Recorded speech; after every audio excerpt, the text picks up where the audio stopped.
A state office that doesn't get much attention but oversees hundreds of millions of dollars in oil and gas revenue each year made it into the headlines earlier this month.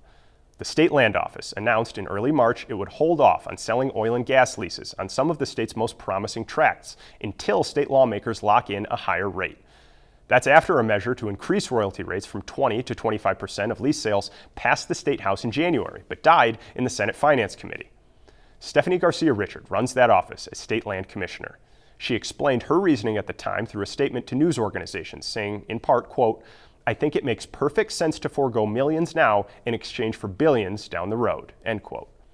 Reactions to the decision are mixed and fall largely along party lines.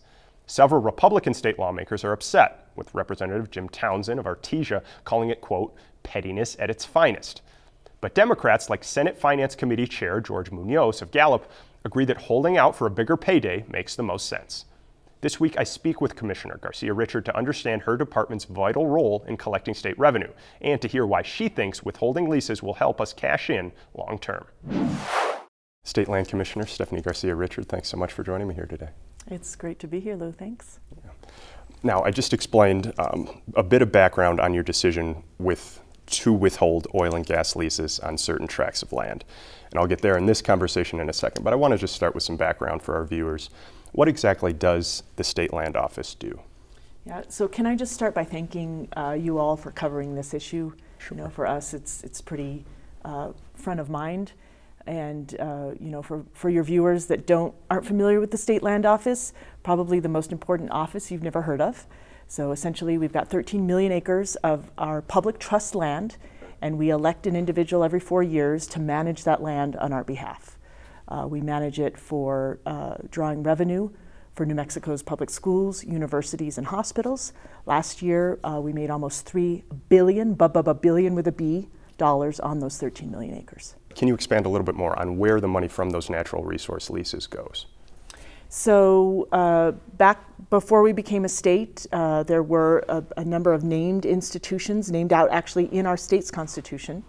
We call them beneficiaries. And more specifically, they are New Mexico's K-12 public school students, most of the universities, including UNM in the state, a few hospitals, and then other various diverse institutions. But essentially, we say New Mexico's public schools, universities, and hospitals. That covers it. Okay.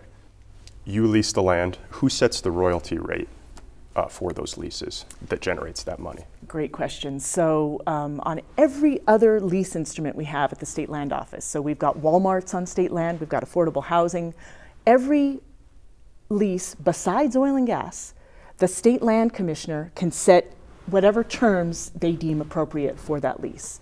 For the oil and gas leases, those are statutory. So those are passed by the state legislature back, decades ago, actually now 100 years ago. They are updated by statute by the state legislature.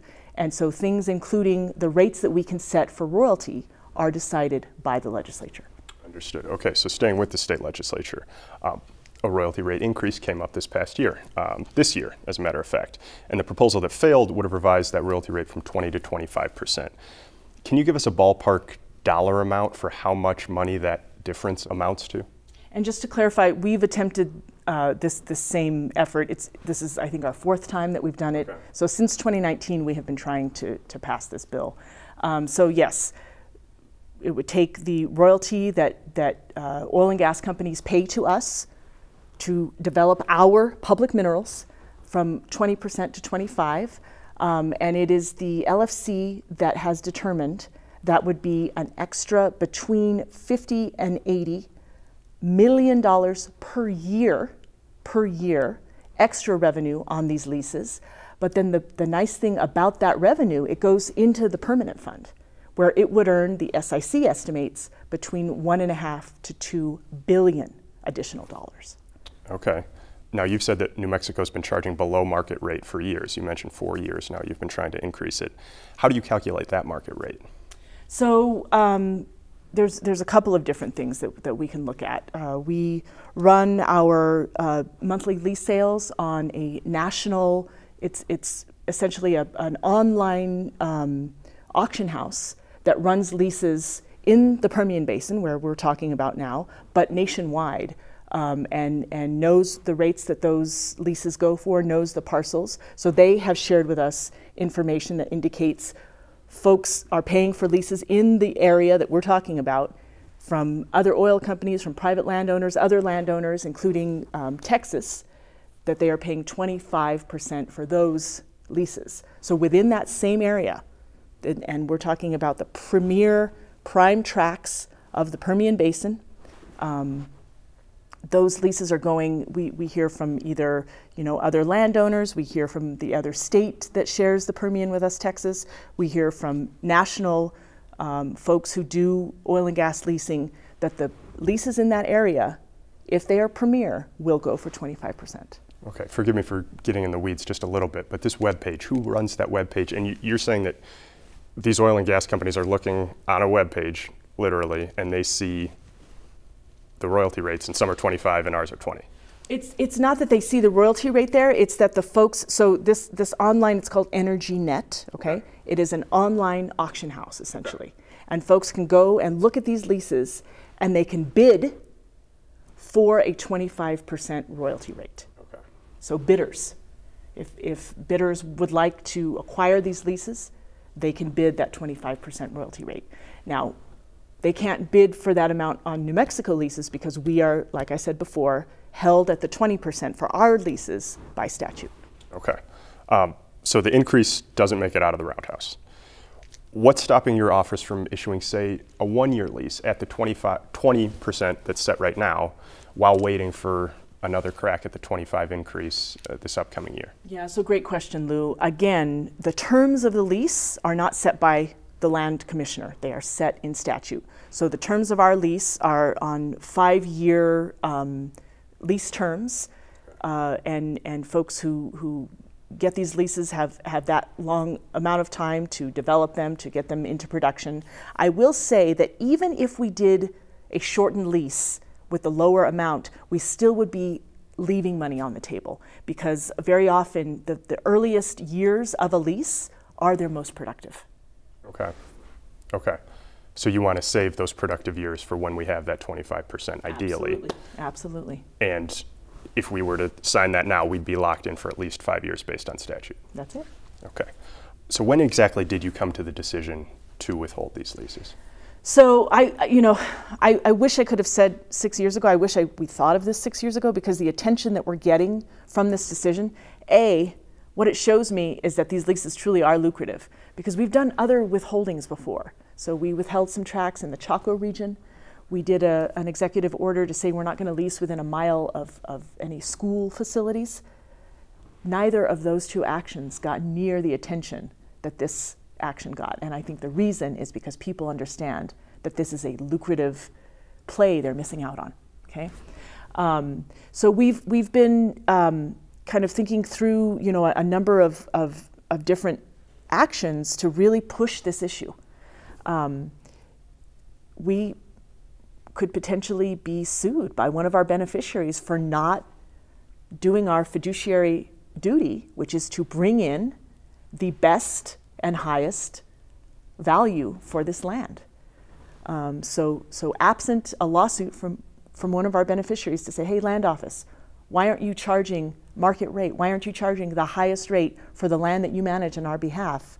Short of that, what we decided to do, and Lou, this is not an entire leasing ban. It is only on those premier tracts. And I made that decision after this last legislative session. Now, were you and your representatives involved in lobbying with the legislature this year to try to get that increase done? And what did you hear about why it didn't happen? I mean, you're going to hear a lot of things. So we tried to pass this bill in 2019. At that time, we heard, that the industry's doing so well. Why are you going to, add an additional cost to their bottom line? But when the bottom goes out of the oil and gas economy, we hear the very same thing. Oh, the industry's doing so poorly. Why would you kick them when they're down? I mean, this truly, for me, is my fiduciary obligation. My fiduciary obligation is not to the oil and gas industry. It is to the school children of New Mexico. and it's my job. The voters elected me to get the highest and best value for their public minerals. Now, Republican lawmakers, the New Mexico Oil and Gas Association, and the Albuquerque Journal editorial board have accused you of everything from pettiness to holding school children hostage to violating the state constitution. What do you have to say to those criticisms?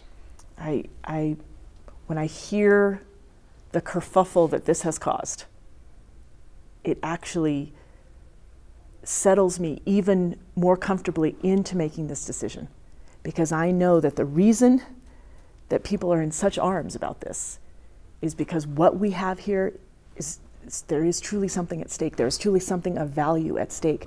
And, you know, is it petty to be greedy on behalf of school kids? If so, I will take it. I will take it. I mean, you know, we live in a capitalist system, and usually greed is a little bit of a value. But when a public official has greed on behalf of public school kids, somehow that's not acceptable. You know, if the oil companies are making historic revenue, we should be getting our share of that. Now, the governor, a member of your own party, suggested that you, quote, listen to all stakeholders, unquote, as you make these kinds of decisions. How did you interpret that comment? Yeah, I mean, I appreciate that, and I look forward to working with her, if not in this upcoming special session, if she calls it, maybe in the next legislative session. I do look forward to gaining her support for this. I hope that I have it. I will tell you, Lou, when we started on this journey in 2019, the very first thing we did was an industry working group. Folks in the industry have known about this proposal to raise royalty rates since 2019. You know, we brought them along in crafting the bill. They wanted all kinds of limits on production numbers and things like that. And so in the end, we decided what was best for the trust and the school kids was just to do a flat 25%, but only on the best leases. But you know, we have had we're in our 6th year of conversation with stakeholders. So I appreciate the advice. But like I said, I feel very confident about this decision. Okay. Now that you've made that decision, what comes next? Are we relying completely on the state legislature to pass that increase next year? We are. And I don't know if we have to wait till next year. If there is a special session, I will try to get it on the call. Okay. And if they don't, and if it fails again, are you going to hold out again? Absolutely. I mean, until this is changed, we are leaving money on the table. We are leaving money behind. And, you know, this is money we will never get again. Once these leases are developed, that opportunity ended to get this higher amount, this extra revenue. This may be in the weeds a little bit too, but say the 25% isn't on the table for whatever political reason. Is there a way to negotiate down the years of a lease? Right now they're set at 5, like you mentioned earlier. Could you try to convince state legislators to offer smaller leases so that we could generate some money in the meantime? I would love any opportunity for the land commissioner to have a little bit more leverage on the oil and gas lease, whatever that is. I would love to you know, offer that for myself or future land commissioners. So, you know, that's not necessarily off the table. Like I said before, once the lease is drilled and starts producing and starts developing, those early years is what we really want to capture. Okay. Now, I want to shift a little bit more broadly. We've been talking about oil and gas development. We know that has significant impacts on the environment locally, globally, but renewable development too. It has impacts on the environment. Solar farms. How does your office mitigate impacts like those now and into the future, especially as these projects grow and create more and more industrialized landscapes? Yeah, so the nice thing about, like I said before in the beginning of the interview, every other instrument that we enter into at the State Land Office, we set the terms, the commissioner and the staff set the terms.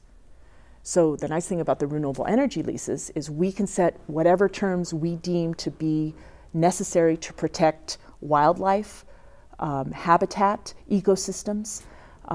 We have been putting together something we call best management practices.